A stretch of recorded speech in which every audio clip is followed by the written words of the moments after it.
Мрзливиот ќелеш и змијата, чита Александар Станојков.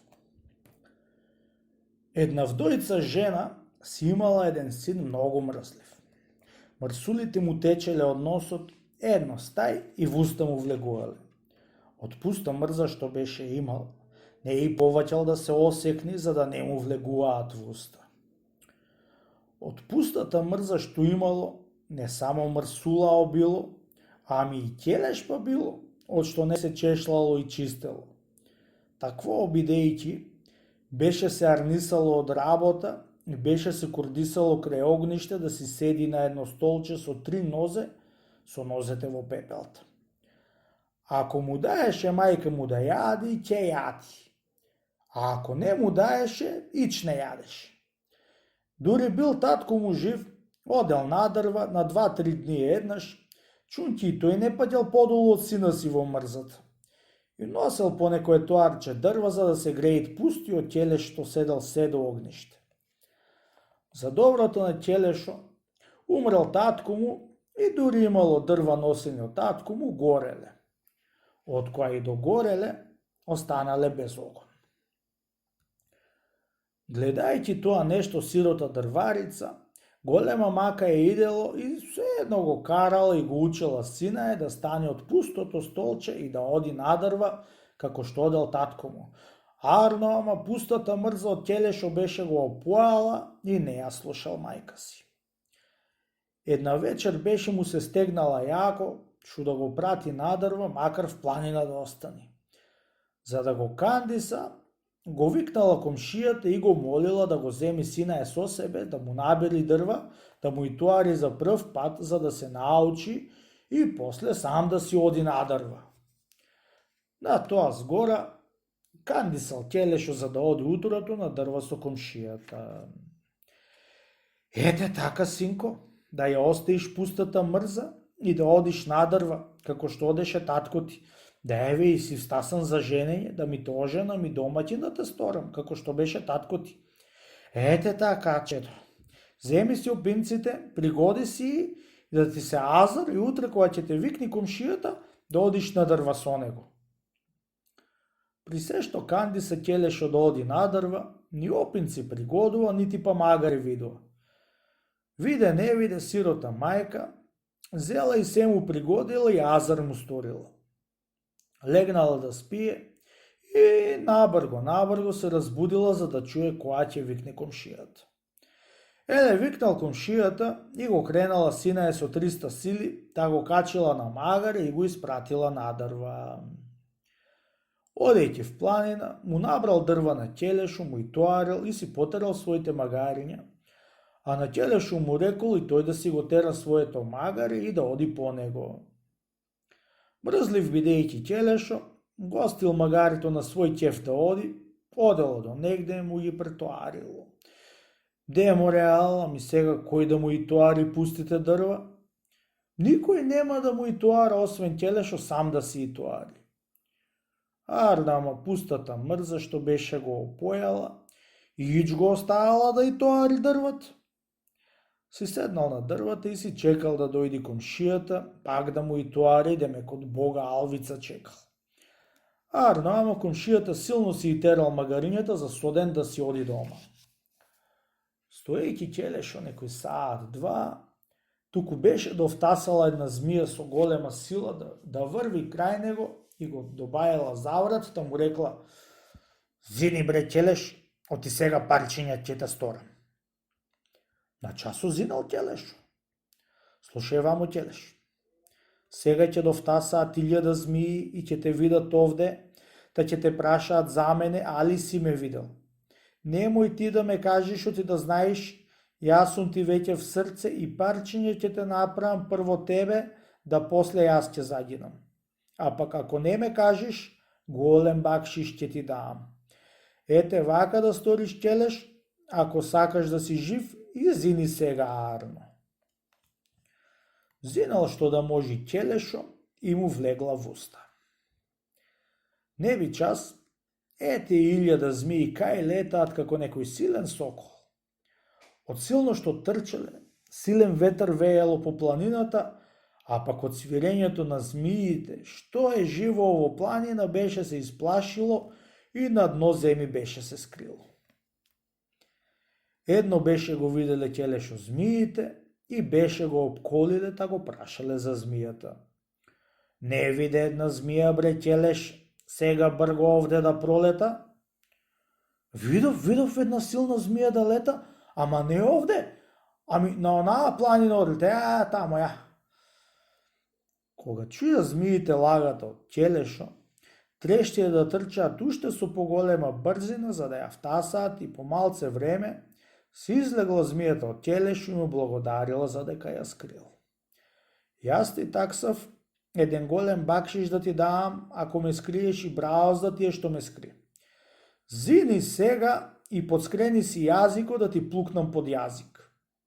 Зина ќелешо и му плукна.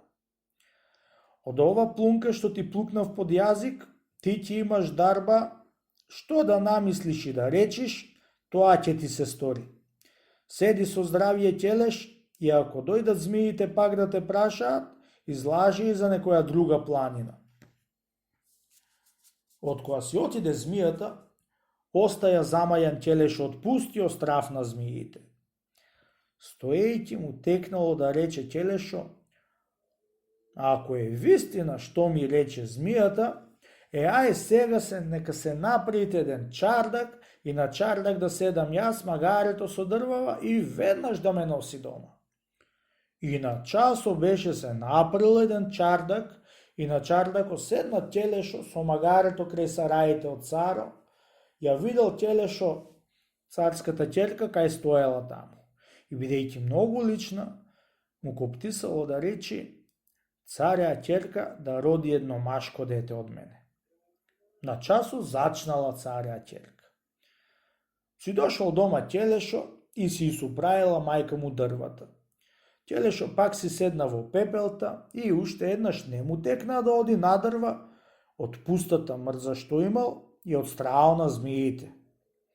Бре, колку го молела мајка му што не го лажела за да го прати на дрва, не би чаре уште еднаш да појди, а пак не му текнувала да речи нешто од што имаше дарбата од змијата, така каскатин беше се сплул во пепелта од пустата мрза. Останувајќи тешка царја ќерка од неговото велење, на 9 месеци си родила едно машко дете. Кога се научил царо, голема мака му паднала за дека родила ќерка му. Бреја стега, бреја мачи да каже од кого е, никако не му зел зборо да речи, од донцина су му станала тешка, чунки не си знаела сиротата оти од ќелеш останата тешка и да му каже на татка оти било од ќелеш. На тоа згора, бидејќи бил многу оскорбен царо, дал една заповед да се зберат што е машко во еден мегдан и да врват пред царја ќерка, кај што ќе стоела со детето в раце, за да врла со позлачено јаболко на тој што му е татко. Се собале мало големо и сите беа изврвиле пред царја ќерка, на никого не беше врлило детето со позлаченото јаболко. Кога виде царот и не врли на ниедно, пратил луѓе да одат од куќа на куќа и што ќе најдат машко неизлезено, да го донесат да помини пред царја ќерка. Во ниедна куќа не нашле машко неизлезено, отколку у дрварицата ќелешо.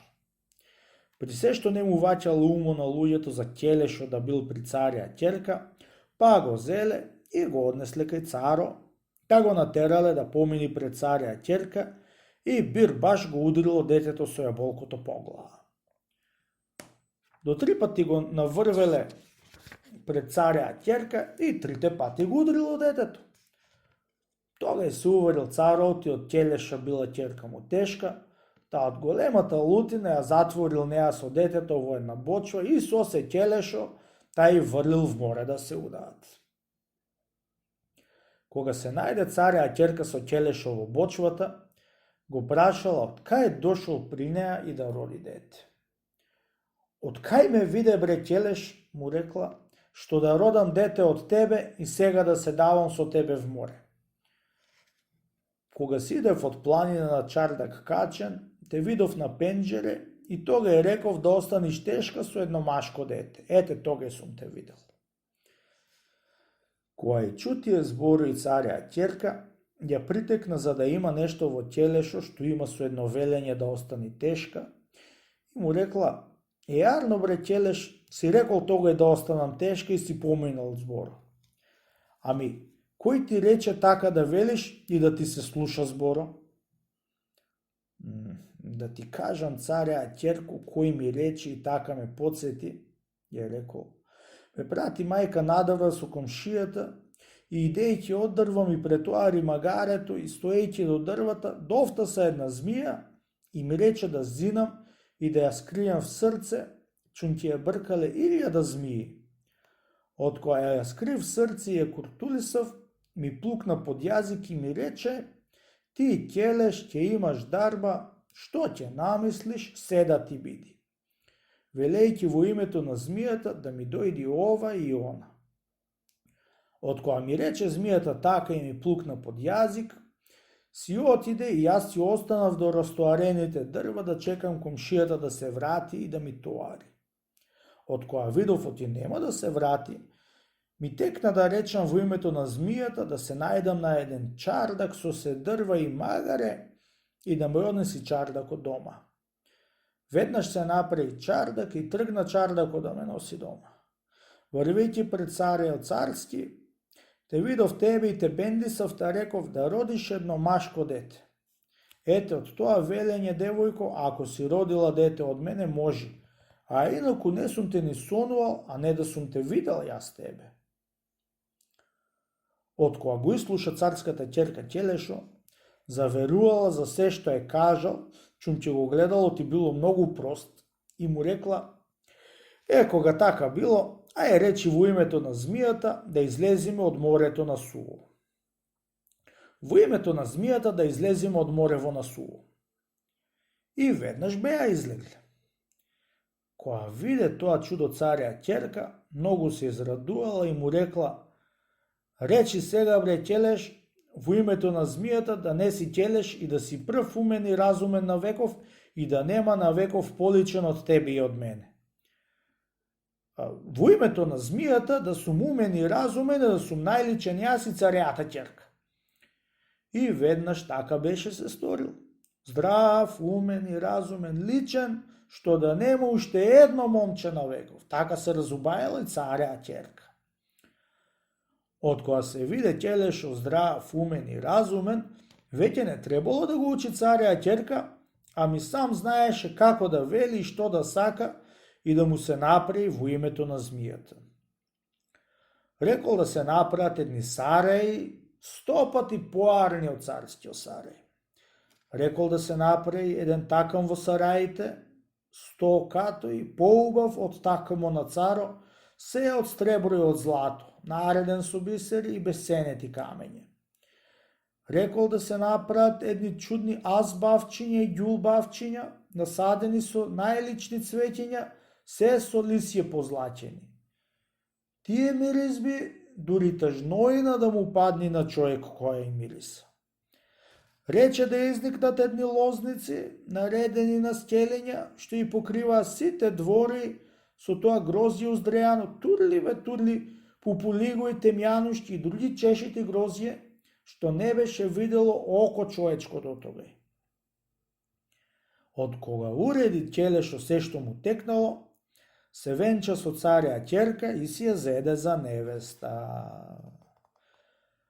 По некој ден, станувајќи царо порано, се качил на највисоката одоја и зел дулјбијата в раката, погледал по море да види дали се носи бочвата на море со ќерка му и ќелешо. Од која разгледа насекаде, нигде не беше ја видел и тогај веќе поверувал ти се удаиле. При се што беше многу лут и насрден на ќерка си, пак му се нажалило и си поплака за ќерка си. Во истото време беше огреало сонцето и беше му блеснало сараите од зета си од преку море. На часо беше свртел дулбијата право во сараите и кога видел, на големо чудо беше станал. Бри, од кај никна оној пусти Сарај преку море? До сега немало. Еве, јас набрзо кај сум гледал по море со дулбијата и не сум видел Сарај. Сега гледам чуден и пречуден Сарај. Ако е навистина, за големо чудо ќе биде.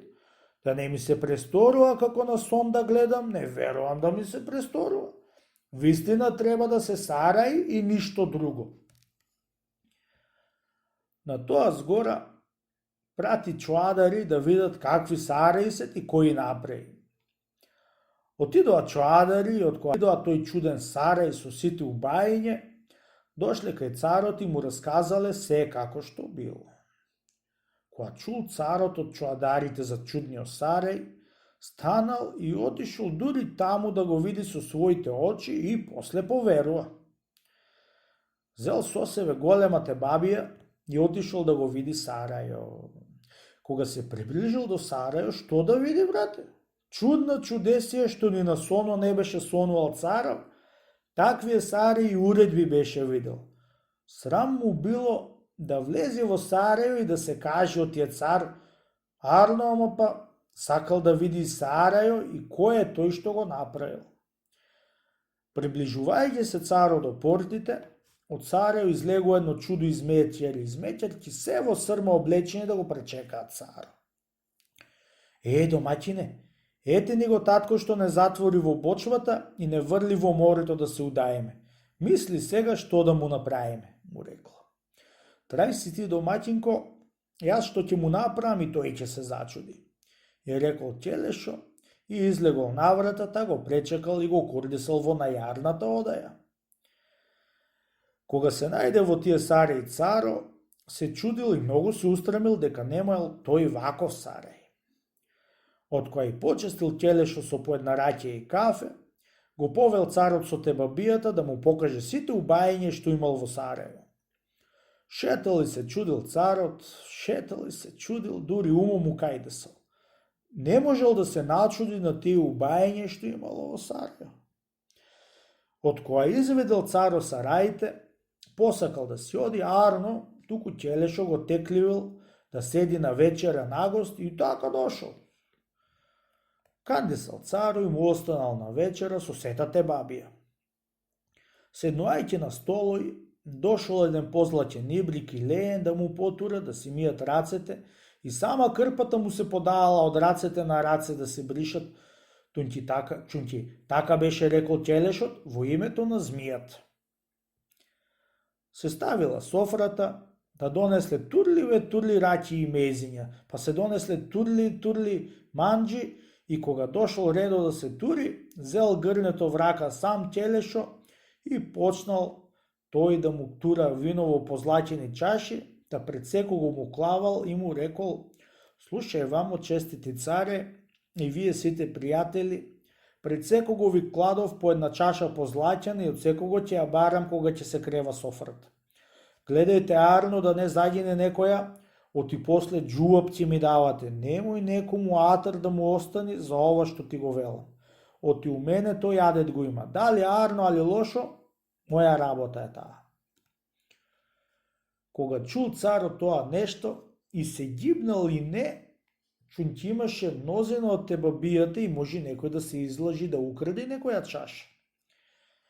Јале, пиле и се веселиле и тамам настанување си рекол сумо Ќелешо во името на змијата да му влези чашата во гаќите од царо.